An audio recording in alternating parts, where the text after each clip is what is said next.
의회의 임종석 비서실장의 특사 의혹은 진실은 이것입니다.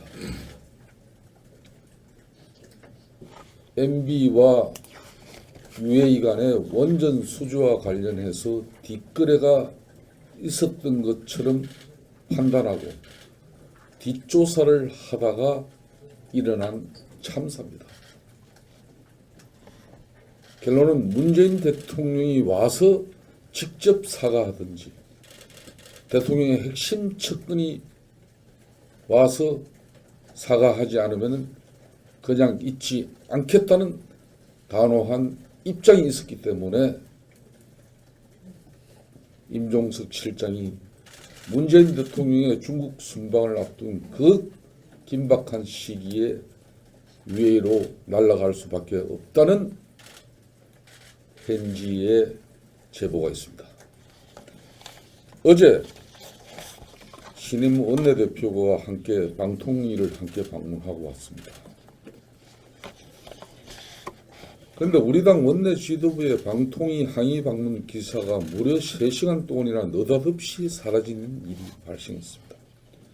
연합뉴스가 어제 오전 11시 7분 한국당 강규영 KBS 이사 해임 논의 방통위 항의 방문 이 기사를 송고하고 오전 11시 52분 이 종합기사를 송고한 이래 오후 1시 46분 갑자기 이 종합기사를 삭제했다가 3시간이 지난 오후 4시 34분이 돼서야 다시 종합기사를 재송고했습니다.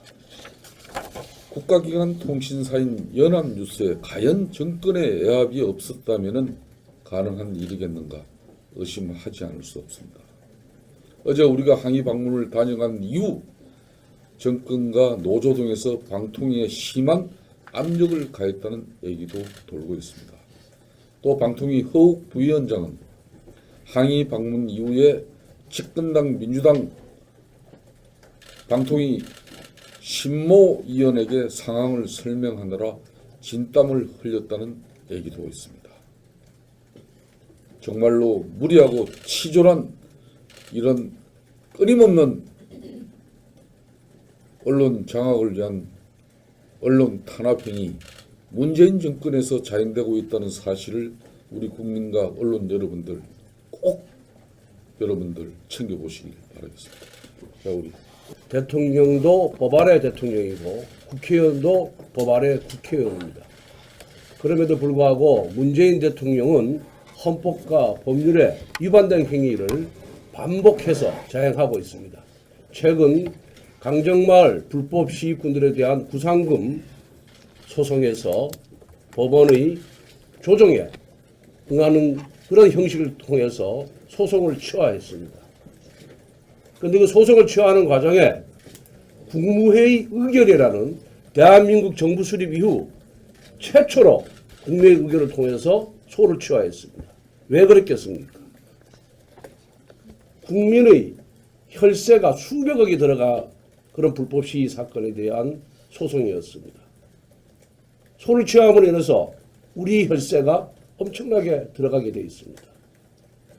이에 대해서 국방부나 법무부 실무자들이 자기들 이름으로 소송을 취하할 경우에 나중에 배임죄의 업무상 배임죄의 책임을 질 수 있다고 버텼기 때문에 국내의 의회에 일어나는 형식을 통해서 마치 대통령이 통치에 있는 것처럼 위장을 해서 소송을 취하한 것입니다. 이거는 대통령을 비롯한 장관들이 업무상 배임죄 또 부하 직원에 대해서 취하하도록 종용했기 때문에 직권남용 권리행사 방해 강요죄에 해당되는 겁니다. 지금 박근혜 대통령이 재판받고 있는 그 범행 구조와 동일합니다. 지난번 신고리 5, 6호기 공사 중단도 아무런 법적 근거 없이 지시함으로 인해서 1,000억 원이라는 국민의 혈세가 더 투입하게 됐습니다.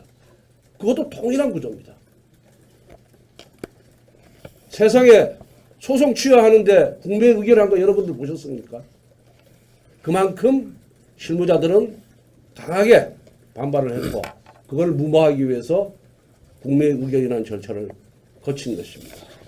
이에 대해서 우리 당은 대통령의 위법 불법 행위에 대해서 강력하게 조치를 취해야 된다고 생각합니다. 당의 이름으로 고발을 해서 일반 공무원들이 법을 준수하면서 공직 생활을 할 수 있도록 우리가 힘을 실어줘야 된다고 생각합니다. 원내대표께서 이 부분에 있어서 적절한 판단을 하셔서 당의 이름으로 여기에 대한 조치를 취해 주시기를 건의드립니다. 이제 아랍에미레이트 원전 게이트는 밝히지 않을 수 없는 상태까지 왔습니다. 이명박 전 대통령과 아랍에미레이트 왕 세제와의 친분을 문재인 정권이 안다면 이제 더 이상 숨길 수 없는 상황까지 왔다는 것을 알아야 할 것입니다. 아랍에미레이트 원전 게이트가 전입 가경입니다. 청와대는 꽁무니를 빼고 강경화 외무부 장관은 나몰라라 하고 민주당은 찌라시라고 물타기 하고 있습니다. 거짓말은 거짓말을 낳고 의혹은 의혹대로 커지고 있는 상황입니다.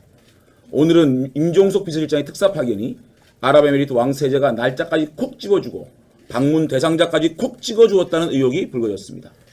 청와대는 아랍에미레이트 왕세제가 콕 찍어준 날에 콕 찍어준 3실장 중에 한 명이 수행원들과 비행기 좌석까지 뿔뿔이 흩어져가며 황급히 왕세제를 아련하고 온 이유를 밝히십시오. 아니, 파병부대 위문까지도 왕세제가 누가 언제 와야 한다고 콕 집어줘야 갈 수 있다니 문재인 정권의 공손함이 참 갸륵합니다. 지금까지 그렇게 우기던 임종석 실장의 아랍에미리트 방문이 파병부대 위문 목적이 아니었던 사실이 명백히 밝혀졌습니다. 분명 거짓이었습니다. 거짓말을 할 때는 분명히 숨기고 싶은 무언가가 있습니다. 국민들은 무능한 정권은 용서해도 거짓말 정권은 용서하지 않습니다. 거짓말하는 정권이 가장 나쁜 정권입니다. 이제 청와대가 언급한 시급한 관계 개선이 무엇이냐만 밝히면 됩니다. 청와대는 또다시 비겁하게도 박근혜 정부 당시 관계가 나빠지는 것을 바로잡으러 갔다고 흘리며 또다시 박근혜 정부 핑계를 대고 있습니다. 문재인 정권은 이명박 박근혜 정권이 만병통치약입니까? 이명박 박근혜 정부 핑계만 대면 모든 것이 해결되는 것입니까? 이번 게이트에는 이명박 대통령이가 쏙 빠진 것을 보니 이명박 대통령과 아랍에미리트에서 왕세제 간의 두터운 친분이 두렵긴 두려운가 봅니다. 박근혜 전 대통령의 피부 미용 시설까지 빨가벗기는 청와대가 박근혜 정부의 또 하나의 국정농단으로 기록될 아랍에미레이트를 서운하게 만든 게이트에 대해서는 어쩜 그리도 착하게 덮어주려는 것인지 참 감사합니다. 정말 괜찮으니 적폐청산 차원에서 모두 까발려 주십시오. 박근혜 전 대통령이 현 문재인 정권이 이토록 굴욕을 당해야 할 만큼 또 어떤 적폐를 남겼는지 낱낱이 밝혀주십시오. 지금 이 시점에 자유한국당이 국정조사 이야기를 꺼내지 않는 것은 민주당의 주장처럼 이 사건이 찌라시임에 불과하기 때문이 아니라 터질 게 더 있기 때문임을 청와대가 더 잘할 것입니다. 국민들께서 빨리 국정조사와 특검을 실시하라고 지시할 때까지 기다리고 있다는 것을 알아야 합니다. 그때가 오면 아랍에미리트 원전 게이트가 찌라시라고 주장하던 민주당과 묵묵부답으로 꽁무니 빼고 있는 청와대의 표정이 어떻게 바뀔지 지켜볼 것입니다. 청와대는 하루빨리 정치 보복의 혈안이 되어 국익 100조를 공중에 날릴 뻔한 국지사건인 아랍에미리트 원전 게이트의 진실을 밝히는 것이 국민들께 조금이라도 속죄하는 길임을 명심하기 바랍니다. 더 늦기 전에 말입니다. 이상입니다. 재단 공제 등 5가지 비리 의혹을 내버려둬서 직무유기라는 겁니다. 이 정부 들어 사표를 제일 먼저 수리한 것도 박 처장이었습니다. 진영이 논리에 반대하고 이념과 철학이 다르면 범죄자가 되는 것입니까? 특히 부하 직원들을 시켜서 직무유기라는 이유로 수사를 의뢰한다면 살아남을 장관, 차관이 어디 있겠습니까? 참 나쁜 선례를 남기고 있습니다. 정치 보복의 선명한 면을 보여주고 있다고 생각합니다. 현대판 사활을 당장 중단하시기 바랍니다. 통합과 화합을 외치면서 인민재판식 정치 보복은 현 정권이 영원할 것이라고 하는 오만과 독선에서 온 것입니다. 당장 멈춰주실 것을 요청합니다. 이상입니다. 지금 그 건설 현장의 안전성이 지금 미확보됐다는 것 하나 말씀드리고요. 최근 3년 동안에 건설 현장의 타워크레인 붕괴 사고가 23건이나 발생을 해서 35명이 사망하고 65명이 부상당했지만 실질적인 안전성 확보에 실패를 했습니다. 이것은 그 여전히 정부가 실질적으로 건설 현장 안전성을 담보할 수 없는 정책적 제도에 역량을 발휘하지 못하고 있음을 반증하는 것이다. 이렇게 보고 있습니다. 그 다음에 병원 감염 문제는 원내대표께서 아주 소상하게 말씀이 계셔서 생략하고요. 두 번째는 가상화폐 관련 문제, 정책 실정입니다.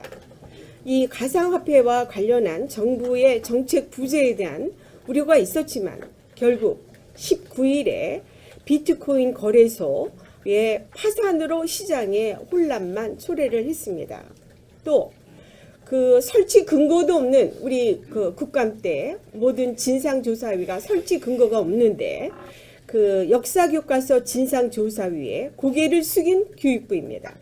교육부는 역사교과서 그 국정화 진상조사위의 권고를 수용해서 시국선언 참여 교원에 대한 불이익 처분을 취소하기로 한 그런 결정을 내린 바가 있고요.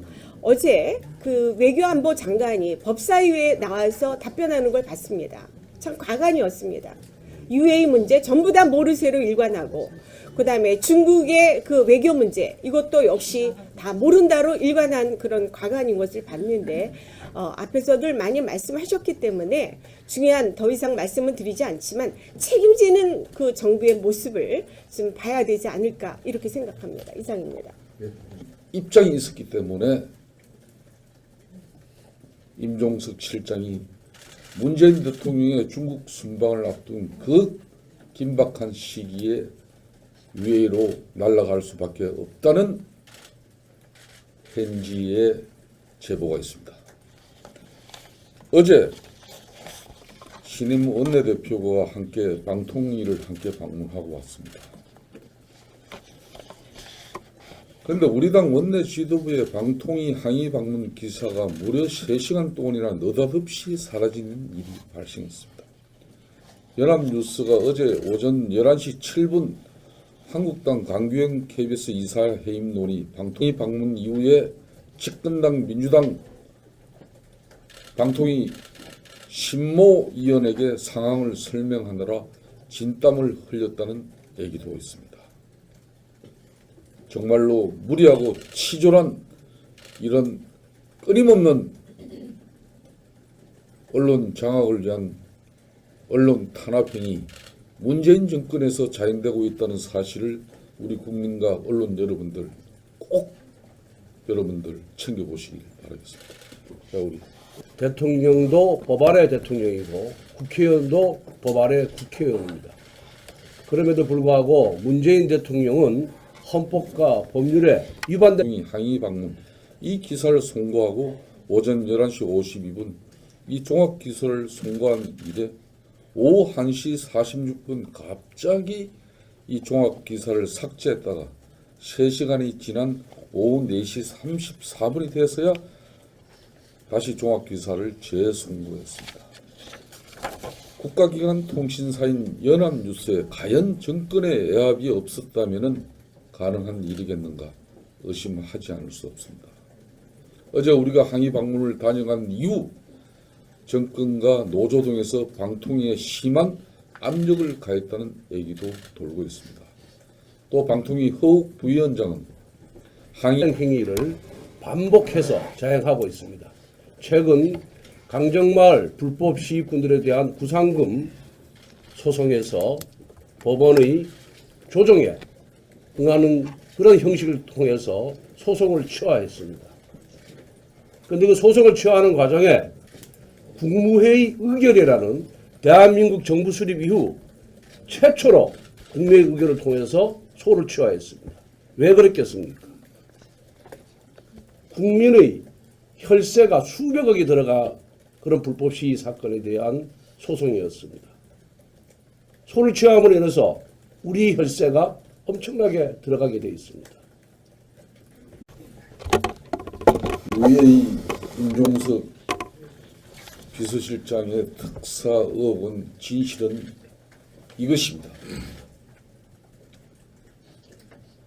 MB와 UA 간의 원전 수주와 관련해서 뒷거래가 있었던 것처럼 판단하고 뒷조사를 하다가 일어난 참사입니다.